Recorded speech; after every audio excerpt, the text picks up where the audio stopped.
More than 40% of Americans now say they plan to work until they drop, and more than half of the population believes they will not have enough to maintain their cost of living standards even if they do retire.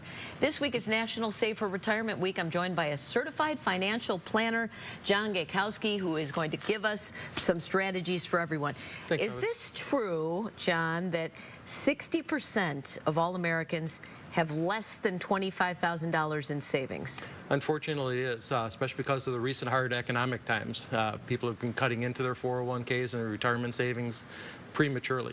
What is the general rule for how much you should be saving out of every paycheck, or how much you should aim to have in your savings account at any given time?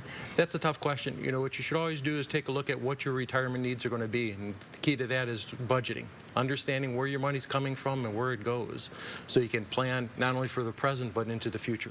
Now, I assume for every age bracket you have to plan differently, right? So we're going to start with the baby boomers, anyone born basically between 1946 and 1964. Okay. You say you have to clean out your financial junk drawer, meaning everyone probably dumps things in there saying, I'll get to it later? Yes.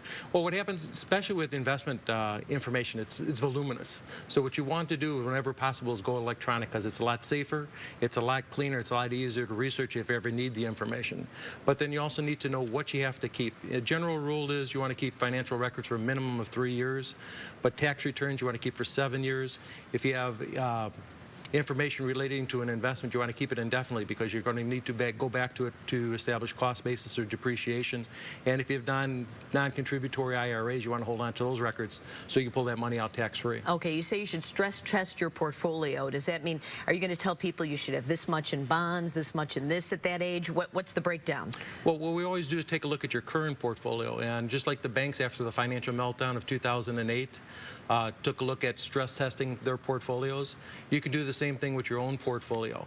And by doing that, what you're able to do is see what the real risk in your portfolio is rather than the perceived risk in your portfolio. And there are different computer programs that allow us to take a look at different economic models. We can test up to maybe your 50 or 60 different economical, political situations that could happen and how it would affect your portfolio. Okay, now when you're in this age bracket, you say there's something you could do with your 401k, increase your contributions, or should you be decreasing them at that point, how much you contribute? You probably want to be increasing. After age 50, you're allowed to contribute what are known as catch-up provisions, where you can add an additional $5,500 to your 401ks, 403bs, things along those lines, an extra $1,000 to your IRAs, your traditional IRAs or Roth IRAs, to get caught up so you can have the maximum amount for retirement. Okay.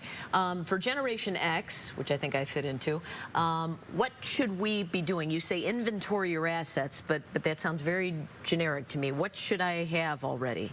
Most people, especially at that juncture, life is so busy, they don't have a real good handle on what their assets are. So what they need to do is get their financial life on one page, do a personal net worth statement, take a look at the assets and liabilities, so you can see where you're at, what you need to do, and see if you're making progress towards your particular goals. So you should have a certain amount, I would assume, for your kids.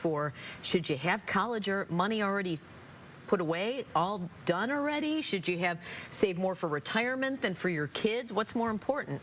Well, you have to have an overall strategy, because what you want to do is take advantage of time, which is your biggest asset, and that's probably the asset that most people misuse the most. So what you want to do is have a structured approach to saving for your major goals. It might be housing, retirement, college, whatever they may be, and allocate your assets accordingly. But I think someone said that you make the mistake of saving everything for your kids in these 401ks, and then you forget to save for yourself. So you should put some away both at the same time. Is that correct? Absolutely right. What you need to do, like I said, is stagger it and contribute to all your financial goals depending on your time horizon. Got it. Okay, let's talk about millennials, people born after 1980, and I doubt they're thinking about retirement. What's the first thing they should do? Make a budget? What is this 50-something? What is this rule you're talking about? I got it wrong. I've got 3 millennials children. What I always tell them is they need to budget. You have to understand where your money comes from and where it goes. And what we use is a basic rule, the 50-20-30 rule. 50% to cover fixed expenses, which would be rent or housing, car payments, things along those lines. 20% for long-term savings and investments, and the other 30% for lifestyle. Dining out, entertainment, travel, things along those lines. And I assume those percentages change the older you get, correct? Yes, okay. you modify them. All right. Also, take advantage of those employer match programs which people probably don't even pay attention to at that age. Without a doubt, Okay. if your employer offers a matching contribution, free money is usually pretty good. So what you always want to do is contribute to your 401k at least up to the max, so you get the maximum contributions. After that, for millennials, what we strongly recommend is they have additional savings, have it go into a Roth IRA, because that gives them the greatest amount of flexibility And long term. how do you reduce your debt? A lot of young people have debt. What do you pay off those credit cards before you start saving? You kind of do it on a blended approach. The key to debt is understanding what debt you have, what is good debt, what is bad debt. What you want to do is prioritize the debt.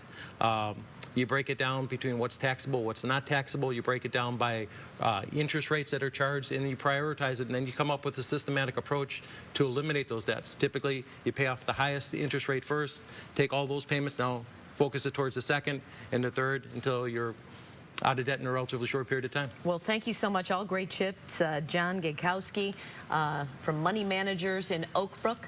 Thanks for being here. Thank you.